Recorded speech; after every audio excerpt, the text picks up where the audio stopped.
If you are a data scientist, you never miss these reels. I will be explain about the fine tuning. Hello दोस्तों, आज 365 day challenge का day 341। आज मैंने fine tuning के बारे में study की। अब जब भी आप फाइन ट्यूनिंग पढ़ने जाते हो ना, तो आप स्टिल कंफ्यूज रहते हो कि हम कहाँ से स्टार्ट करें। तो मैंने स्मार्टली 3 पार्ट्स के अंदर इसको डिवाइड किया, जिसके अंदर सारे फाइन ट्यूनिंग टेक्निक्स कंप्लीट हो जाएगी। पहला फेज रहेगा फाउंडेशनल स्टार्टिंग। तो आप जब VGG 16 के साथ या CNN के अंदर काम करते हो, तो आप है ना ट्रांसफर लर्निंग का काम करते हो। हाँ, ट्रांसफर लर्निंग भी एक फाइन ट्यूनिंग मॉड्यूल है। अब दूसरा फेज आता है कि the modern context, the large foundation model, जो इसलिए यूज होता है सुपरवाइज फाइन ट्यूनिंग है, SFT है, जो LLMs को पेटाबाइट में डाटा सिखाने के लिए यूज होता है।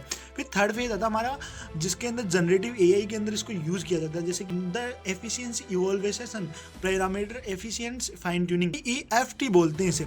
अब ये तीसरा फेज आ जाता है, जब आप फर्स्ट फेज से स्टार्टिंग होगी, थर्ड पेज पे आते हो ना, जब यहाँ पे आप एक्चुअल LLMs को ट्रेन करते हो। अब इस टेक्निक में 2 तरह की टेक्निक यूज होती है। एक तो लोरा, लो रैंक एडेप्शन होती है, एक क्योरा क्वांटाइजेशन प्लस लोरा, मिक्सर क्वांटाइजेशन प्लस लोरा का। तो इस तरीके से आप फाइन ट्यून को डिवाइड कर सकते हो 3 पार्ट्स के अंदर।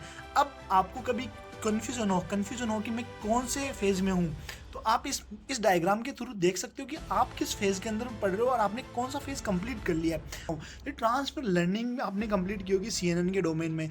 आपने जब छोटे छोटे LLMs को मैसिव पेटाबाइट डाटा सिखाने के लिए LLMs को एक एक्सटर्नल, जो हम सुपरवाइज्ड फाइन ट्यूनिंग बोलते हैं, वो यूज़ किया होगा। तो आपने यहाँ पे अलग टेक्निक यूज़ की होगी। और द एफिशिएंसी, आपने अपने पैरामीटर्स चेंज करके फाइन ट्यूनिंग की होगी, उसको द एफिशिएंसी इवोल्वेशन बोलते हैं। ये थर्ड फेज होता है। ये 3 फेज है फाइन ट्यूनिंग के।